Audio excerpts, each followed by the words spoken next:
Hello everyone, आप सभी का स्वागत है हमारे यूट्यूब चैनल किदवाई सर में। मैं आपका टीचर मोहम्मद अली किदवाई आज आपको मैथ का चैप्टर मेंस्ट्रुएशन पढ़ाऊंगा। आज के इस वीडियो में मैं आपको मेंस्ट्रुएशन के कुछ ऐसे क्वेश्चन को सॉल्व कराऊंगा जो यूपीटेट एग्जाम में पूछे जाते हैं। तो चलिए इस वीडियो को स्टार्ट करते हैं। वीडियो को स्टार्ट करने से पहले आप हमारे इस वीडियो क्वालिटी को हाई डाटा पे सेट कर दीजिए जिससे आपको वीडियो क्लियर दिखे, और अगर आप हमारे चैनल पर नए हैं तो चैनल को सब्सक्राइब कीजिए।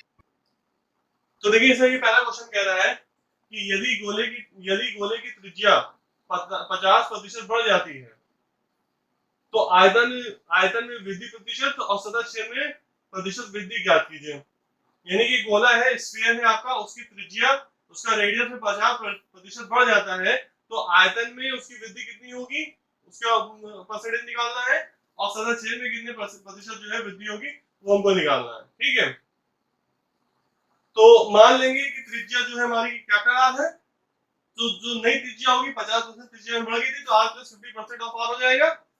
तो r प्लस 50% ऑफ आर हो गया हमारा, तो 150 r अपॉन 100 हो गया, यानी 3r/2 आ गया। नई त्रिज्या जो है 3r/2 आ गया। फिर अब आयतन क्या होता था, स्फीयर का आयतन का फॉर्मूला होता है 4/3 पाई r क्यूब होता है।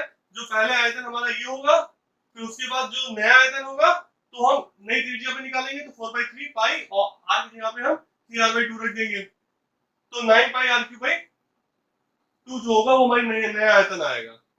अब हमको आयतन में प्रतिशत वृद्धि निकालनी थी, तो जो नया आयतन था उसमें से जो पुराना आयतन था उसको माइनस कर लेंगे, अपॉन पुराना आयतन कर देंगे, इनटू 100 कर देंगे, यहाँ से हमारी प्रतिशत वृद्धि निकल आएगी। तो इसको हमने पूरे सारे वर्गों के इसको सॉल्व कर लिया, तो हमारी जो प्रतिशत वृद्धि आई है वो 237.5 आई है, परसेंट आई है। फिर हमको कहा गया था सतह क्षेत्र निकालने के लिए, तो सतह क्षेत्र जो स्फीयर का गोले का होता है उसका फॉर्मूला होता है 4 पाई r स्क्वायर होता है। फिर नया सतह क्षेत्र के लिए जो त्रिज्या होगी, नई त्रिज्या हम यूज करेंगे, तो यहाँ पे r की जगह 3r/2 रख देंगे, तो 4 पाई 3r/2 का होल स्क्वायर हो जाएगा, तो उसकी वैल्यू आएगी 9 पाई r स्क्वायर आ जाएगी। अब हमको सतह क्षेत्र में प्रतिशत वृद्धि निकालनी थी, तो अब नया सतह क्षेत्र में से पहले वाला जो सतह क्षेत्र था वो माइनस कर लेंगे, अपॉन हम जो है पहले वाला सतह क्षेत्र करके इनटू 100 कर देंगे, तो यहाँ से हमारा सतह क्षेत्र में प्रतिशत वृद्धि निकल के आ जाएगी। अब यह क्वेश्चन देखेंगे, इसमें कह रहा है कि 12 सेंटीमीटर व्यास वाले एक गोले से बनाई जा सकने वाली प्रत्येक 1 सेंटीमीटर व्यास वाली शीशे की गेंदों की संख्या ज्ञात करें। यानी कि आपको एक गोला दे रखा था, एक स्फीयर दे रखा था ऐसे, अब इसमें से कितने आपके और गोले बन सकते हैं ये हमसे कहा गया है। ठीक है, तो अब ये एक बड़ा गोला था आपका शीशे का, यानी कि लेड का था, तो अब आपका कोई भी मटेरियल का था, शीशा मान लीजिए, लेड मान लीजिए, तो उसका एक बड़ा बड़ा स्फीयर था आपका, एक बड़ा गोला था, तो उसका आपका व्यास दे रखा है 12 सेंटीमीटर, और उससे बताया गया है कि 1-1 सेंटीमीटर वाली जो छोटी गेंद है उससे कितनी बन सकती है, ये क्वेश्चन में कहा गया आपसे। तो अब सबसे पहले हम बड़े गोले का आयतन निकाल लेंगे। तो स्फीयर है, गोला है, तो इसका फॉर्मूला होता है 4/3 पाई r क्यूब होता था, तो ये हमने यहाँ पे इस फॉर्मूले में रख दिया। r जो होगा हमारा वो हो जाएगा 12/2 हो जाएगा, क्योंकि 12 जो था हमारा व्यास था, डायमीटर था, तो जो त्रिज्या जो होगी वो 12/2 हो जाएगी, तो 4/3 पाई क्यूब हमने यहाँ पे कर दिया। यहाँ से हमने हमारा जो आया बड़े गोले का आयतन वो 288 पाई सेंटीमीटर क्यूब आ गया। फिर अब हम छोटे गोले का आयतन निकालेंगे, उसका भी फॉर्मूला वही रहेगा, 4/3 पाई क्यूब रहेगा। अब इसका जो व्यास दे रखा था वो 1 सेंटीमीटर था, तो इसकी जो त्रिज्या जो होगी 1/2 हो जाएगी, तो यहाँ पे r की जगह 1/2 रख देंगे हम, तो इसको निकालेंगे 5/6 सेंटीमीटर क्यूब आ गया। अब हमको गेंदों गेंदों की संख्या ज्ञात करनी थी, तो बड़े गोले के आयतन को हम छोटे गोले के आयतन से डिवाइड कर देंगे, तो हमें गेंदों की संख्या आ जाएगी। तो 288 पाई को हमने पाई बाय 6 से डिवाइड कर दिया, तो इसका लास्ट में आंसर आएगा 1728, इतनी गेंदों की संख्या होगी। अब ये वाला क्वेश्चन देखेंगे, इसमें कह रहा है कि 3 सेंटीमीटर, 4 सेंटीमीटर और 5 सेंटीमीटर त्रिज्या वाले 3 गोलों को पिघलाकर एक नया गोला बनाया जाता है, तो नए गोले की त्रिज्या ज्ञात करें। यानी कि 3 गोले आपके थे, 3 आपके ऐसे गोले थे, तीनों को पिघला के एक बड़ा गोला बनाया गया है। अब इसका जो है हमको त्रिज्या ज्ञात करनी है। ठीक है, तो तीनों गोलों की त्रिज्या हमको दे रखी है, और जो बड़ा गोला बना है उसकी हमें त्रिज्या ज्ञात करनी है। ठीक है, बड़े गोले की त्रिज्या हमको निकालनी है। तो हम ये एक चीज ये देखिए कि हम मान लेंगे कि नए गोले की त्रिज्या 8 सेंटीमीटर है। ठीक है, जो तो अब जो नए गोले का जो आयतन होगा वो तीनों गोले का आयतन का जो जोड़ होगा उसके बराबर होगा, तीनों गोले के आयतन का जोड़ के बराबर होगा। ठीक है, तो अब यहाँ पे आप आयतन वाला फॉर्मूला लगा दिए, जो नए गोले का आयतन होगा 4/3 पाई आर क्यूब हो जाएगा। इसमें हमने आर की वैल्यू मानी है, 8 सेंटीमीटर मानी है, तो यहाँ पे इसको ऐसे रहने देंगे। फिर तीनों गोले के आयतन का जोड़ जो है, तो पहले गोले का आयतन निकालिए 4/3 पाई आर क्यूब होता है, तो आर की वैल्यू पहले गोले की 3 सेंटीमीटर थी, तो यहाँ पे ये हो गया। फिर दूसरे गोले की आयतन निकाल लीजिए, तो इसमें आर की वैल्यू 4 सेंटीमीटर है, उसको आप रख देंगे हम। और तीसरे गोले की जो आर की वैल्यू है वो 5 सेंटीमीटर है, तो हम यहाँ पे तीनों की त्रिज्या रख के हम जो है तीनों गोले का आयतन निकालेंगे और तीनों गोले के आयतन को हम जोड़ देंगे, तो वो नए गोले के आयतन के बराबर होगा, उसको हमने बराबर कर दिया था। तो अब यहाँ पे देखेंगे 4/3 पाई सब में था, कॉमन सा कैंसिल हो जाएगा, तो आर क्यूब की जो वैल्यू आएगी वो 3 cube plus 4 cube plus 5 cube के बराबर हो जाएगी। तो यहाँ से इसको सॉल्व कर लीजिए, तो आर क्यूब की वैल्यू जो आएगी 216 आएगी, तो इसका क्यूब हटाएंगे तो 216 पे क्यूब रूट लग जाएगा, तो आर की वैल्यू जो आपकी वो 6 सेंटीमीटर आएगी।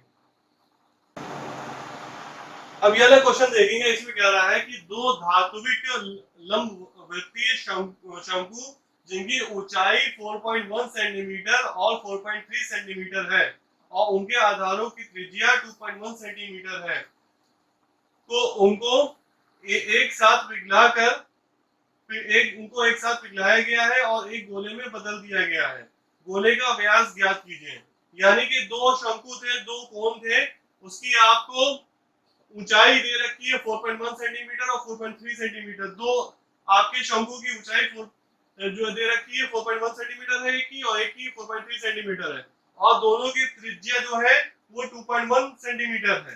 तो इन दोनों जो शंकु थे, इन दोनों कोनों को पिघलाकर एक गोले में, एक स्फीयर में बदल दिया गया है। अब इस गोले का हमको व्यास निकालना है, इस गोले का हमको डायमीटर निकालना है, ठीक है। तो मान लेंगे गोले की त्रिज्या 8 सेंटीमीटर है, ठीक है। तो अब जो गोले का जो आयतन होगा वो दो शंकु थे उनसे गोला बना है, दो शंकु को गला के पिघला के जो है, दो शंकु को पिघला के जो है गोला को बनाया गया है, तो जो जो दो शंकु का आयतन होगा वो गोले के आयतन के बराबर होगा, ठीक है। तो गोले का आयतन इक्वल हो जाएगा दो शंकु का आयतन के बराबर हो जाएगा। तो गोले का आयतन का फॉर्मूला होता है 4/3 पाई आर क्यूब होता है। और अब आप दोनों शंकु का आयतन निकालिए अलग अलग। पहले शंकु का आयतन आपने निकाला 1/3 पाई आर स्क्वायर से, दूसरे शंकु का आपने आयतन निकाला 1/3 पाई आर स्क्वायर से। दोनों का त्रिज्या, दोनों का रेडियस जो था वो सेम था। पहले वाले कोण की हाइट जो दे रखी थी वो 4.1 थी, दूसरे वाले कोण की हाइट दे रखी थी 4.3 थी। तो इसको हमने टोटल कर दिया, तो सब कैंसिल करके हमारा आंसर आएगा यहाँ पे 1/3 पाई इंटू 2.1 का होल क्यूब हो जाएगा इंटू 4 हो जाएगा। और यहाँ पे हमने मान लिया था कि गोले की त्रिज्या जो है 8 सेंटीमीटर है, तो यहाँ पे आर हमने रख दिया। अब आर क्यूब इक्वल्स टू 2.1 का क्यूब होगा, तो आर की वैल्यू 2.1 आ जाएगी। तो जो हमें डायमीटर निकाला था, व्यास निकाला था, तो 2 इंटू रेडियस होता है, तो 2 इंटू 2.1 कर देंगे तो 4.2 सेंटीमीटर आएगा। अब यह क्वेश्चन देखेंगे, इसमें कह रहा है कि एक शंकु और एक गोले की त्रिज्याएं और आयतन समान है। गोले के व्यास और शंकु की ऊंचाई का अनुपात ज्ञात कीजिए। ठीक है, एक शंकु है और एक गोला है, उसकी त्रिज्या और आयतन सेम है, ठीक है। अब बताया गया है कि गोले की व्यास और शंकु की ऊंचाई का अनुपात निकालिए, ठीक है। यानी डायमीटर ऑफ द स्फीयर का और हाइट जो है कोन की, इनका हमको रेशियो निकालना है, ठीक है। तो हम मान लेंगे दोनों की त्रिज्या जो है आर है, जिसे हमें दे रखी थी, दोनों की त्रिज्या जो थी समान थी, तो हम मान लेंगे दोनों की त्रिज्या जो है आर है और शंकु की ऊंचाई को हमने एच मान लिया, ठीक है। अब दोनों का बता रखा था आयतन सेम है, वॉल्यूम सेम है, तो अब ये दोनों के, अब यहाँ पे आपका जो स्फीयर का जो आपका जो वॉल्यूम है और कोन का जो वॉल्यूम है दोनों सेम है, ठीक है। तो अब स्फीयर का जो वॉल्यूम होता है आपका 4/3 pi r cube, 4/3 pi r cube होता है, और जो कोन का होता है 1/3 पाई आर स्क्वायर एस होता है। तो दोनों को आप सेम कर दीजिए, सब कैंसिल हो जाएगा। तो फिर r अपॉन यहाँ पे h ले आएंगे, तो r upon h equals to 1/4 हो जाएगा। तो ये क्या हुआ आपका, ये रेडियस हुआ, ये त्रिज्या हुई आपकी गोले की, और h क्या हुआ, ये हाइट हुई, ऊंचाई हुई आपकी शंकु की। तो हमको व्यास निकालना था, तो अब इसको 2 से आप गुणे कर दीजिए, 2 से गुणे कर दीजिए, 2 से मल्टीप्लाई कर दीजिए, 2r हो जाएगा, 2r यानी कि डायमीटर हो जाएगा, व्यास हो जाएगा। तो अब 2r upon h equals to हो जाएगा अब पूरे इक्वेशन को हम मल्टीप्लाई करेंगे तो इधर भी मल्टीप्लाई करेंगे तो 2/4 हो जाएगा। तो अब ये 1/2 इसका आंसर आएगा। तो जो आपका 2r/h की वैल्यू होगी वो 1:2 होगी, यानी कि गोले का व्यास और शंकु की ऊंचाई का जो अनुपात होगा वो 1:2 होगा। अब ये वाला क्वेश्चन देखेंगे, इसमें कह रहा है कि 10.5 सेंटीमीटर त्रिज्या वाले एक अर्धगोले का आयतन, वर्ग, पृष्ठीय क्षेत्रफल और कुल पृष्ठीय क्षेत्रफल ज्ञात कीजिए। ठीक है, तो हमको एक 10.5 सेंटीमीटर का रेडियस वाला एक हेमिस्फीयर अर्धगोला दे रखा है, उसका हमको वॉल्यूम निकालने की कहा गया है, कर्व सरफेस एरिया निकालने की कहा गया है और टोटल सरफेस एरिया निकालने की कहा गया है। तो वॉल्यूम आयतन का जो उसका फॉर्मूला होता है 2/3 पाई r क्यूब होता है, तो हम वो लगा देंगे। तो हमको यहाँ पे क्या दे रखा था, 10.5 दे रखा था, तो 10.5 को हम जो है डेसिमल से, हम दशमलव से उसको हम भिन्न में बदल लेंगे, फ्रैक्शन बदल लेंगे, तो 21.2 हो जाएगा। तो 2/3 इंटू पाई 22/7 इंटू 21/2 का क्यूब हो जाएगा यहाँ पे। तो आपका ये आंसर आ जाएगा। फिर हमको वर्ग का पृष्ठीय क्षेत्रफल निकालने कहा गया था, कर्व सरफेस एरिया निकालने कहा गया था। इसका फॉर्मूला होता है 2πr² होता है, तो इसमें सारी वैल्यू पुट करके हम निकाल देंगे। फिर हमको टोटल सरफेस एरिया निकालने कहा गया था, कुल पृष्ठीय क्षेत्रफल निकालने कहा गया था, उसका फॉर्मूला होता है 3πr² होता है। यहाँ पे हम सारे वैल्यू रख के हम इसको निकाल लेंगे। अब ये वाला क्वेश्चन देखिएगा, इसमें क्या रखा है कि एक शंकु, एक अर्धगोला और एक सिलेंडर समान आधारों पर खड़े हैं और उनकी ऊंचाई समान है, तो उनके आयतनों का अनुपात ज्ञात कीजिए।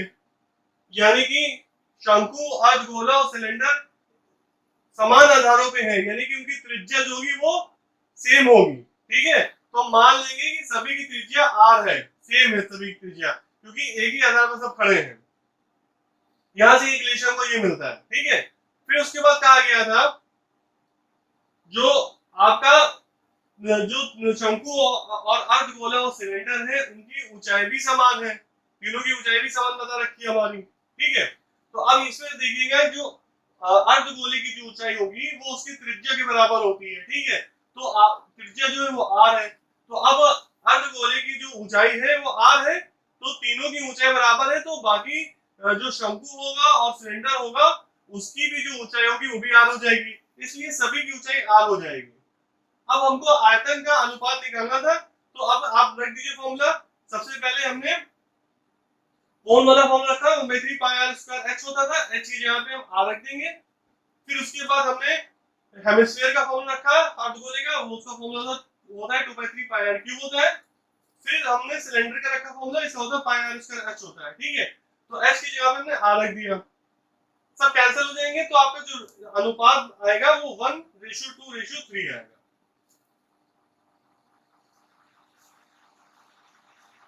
Thank you for watching this video. आप हमारे चैनल को सब्सक्राइब करें जिससे आपको आने वाली वीडियो मिलते रहे। डिस्क्रिप्शन में मैंने एक लिंक दे रखा है फॉर मोर वीडियोस में, उसमें जाके आप हमारे और भी वीडियो देख सकते हैं। Thank you for watching this video.